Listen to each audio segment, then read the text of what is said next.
chers partenaires de la jeunesse, soyez les bienvenus dans ce beau cadre. Avant de débuter mon allocution, nous aimerons d'abord présenter nos excuses pour le retard que nous avons connu. Le retard dû à certains aléas pour lesquels nous ne pourrons pas tout étaler en cet instant. Mesdames et messieurs, depuis un certain moment, vous entendez parler du FSPEJ. Peut-être certains n'en ont pas encore entendu parler. Mais c'est quoi le FSPEJ? Le FSPEJ, c'est le Fonds spécial pour la promotion, l'entrepreneuriat et l'emploi de jeunes. Le FSPEJ est un établissement public à caractère social et culturel. Et il jouit d'une personnalité juridique à part entière.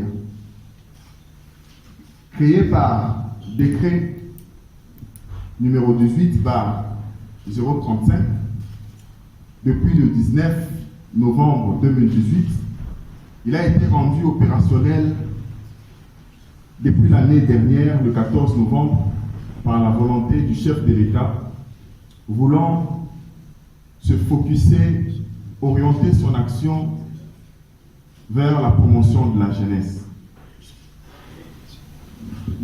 En mettant en place cet établissement public, le chef de l'État, Félix Antoine Tshisekedi, a voulu relever les défis dont fait face la jeunesse congolaise. Relever les défis en créant un nouveau type de jeunes. Relever les défis en développant des mécanismes qui conduisent à la réduction de la pauvreté, à la réduction de la criminalité, à la réduction des antivaleurs qui s'observent bien souvent auprès des adolescents et des jeunes. Cet établissement public qui vous a invité en ce lieu est un établissement public spécialement dédié à la promotion de la jeunesse. Ici, lorsqu'on parle de jeunes, il s'agit de tout individu qui a entre 18 et 35 ans. C'est quand même un avancé de constater qu'il y a un établissement public qui est essentiellement créé pour tourner toutes les actions vers la promotion de jeunes. Notre mission sera effectuée au travers de la promotion de jeunes, la promotion de l'entrepreneuriat des jeunes et la promotion de l'emploi des jeunes. Mesdames et messieurs, s'il faudrait faire un état des lieux avec moi en ce jour, vous conviendrez avec moi qu'il s'agit d'un vaste chantier, lequel exige normalement l'implication ou l'investissement de tout un chacun de nous.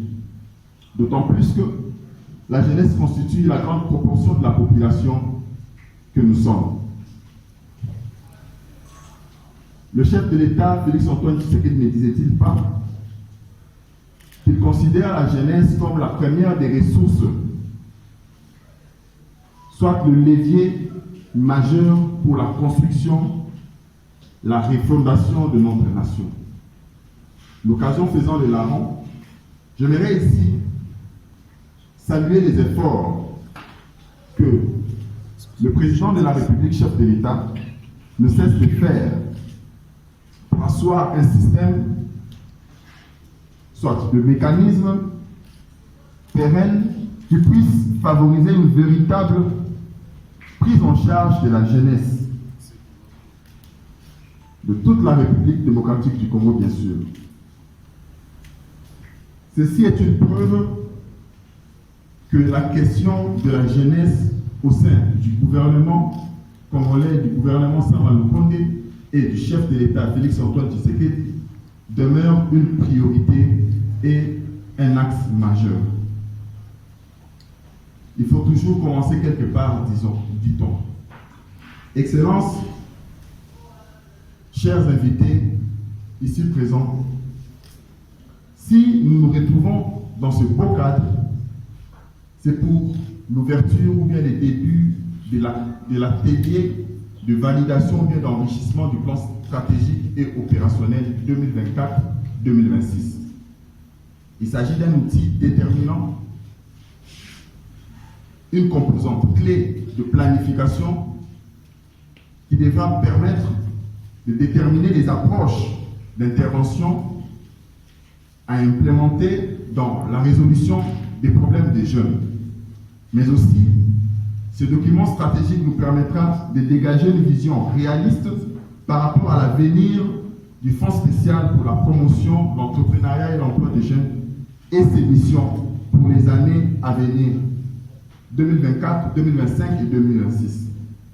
Ce plan stratégique et opérationnel a pris en compte la globalité des préoccupations des jeunes, la volonté politique du gouvernement et les ambitions du Fonds spécial pour la promotion, l'entrepreneuriat et l'emploi des jeunes. Au sujet de sa restructuration, pour glisser un mot, le plan stratégique et opérationnel, outre le point sur l'introduction et la conclusion, est composé de 3 chapitres. Le premier chapitre, quant à lui, est axé sur l'orientation, les objectifs et les contextes du plan.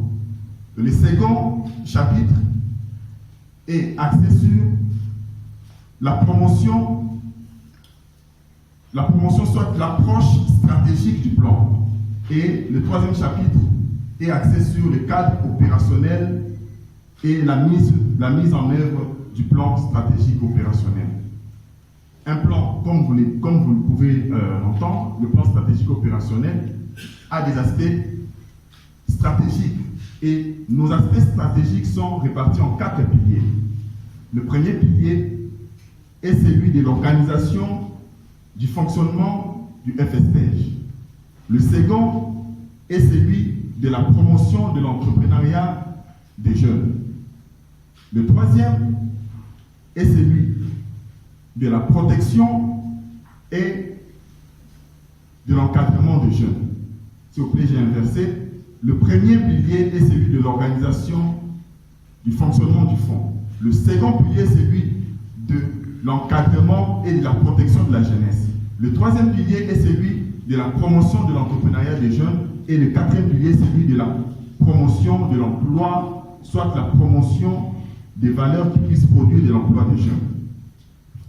Chers invités, ce plan stratégique dont nous avons envoyé le draft afin de prendre connaissance et de pouvoir l'enrichir au cours de cet atelier sera donc cette boussole qui permettra à cet établissement public dont nous avons toujours l'habitude de dire que c'est le premier établissement public qui est essentiellement dédié ou bien exclusivement dédié à la promotion de la jeunesse. Ce plan stratégique opérationnel sera donc une boussole afin de nous permettre de mener à bien nos missions en collaboration avec les différents partenaires que vous êtes. Distingués invités, je vous prie de noter qu'une jeunesse préparée, encadrée et exposée est un véritable outil pour le développement intégral de notre pays. Faire autrement sera l'hécatombe pour la jeunesse à venir. C'est par cette pensée que je clôt mon allocution et je vous remercie de l'attention. Merci.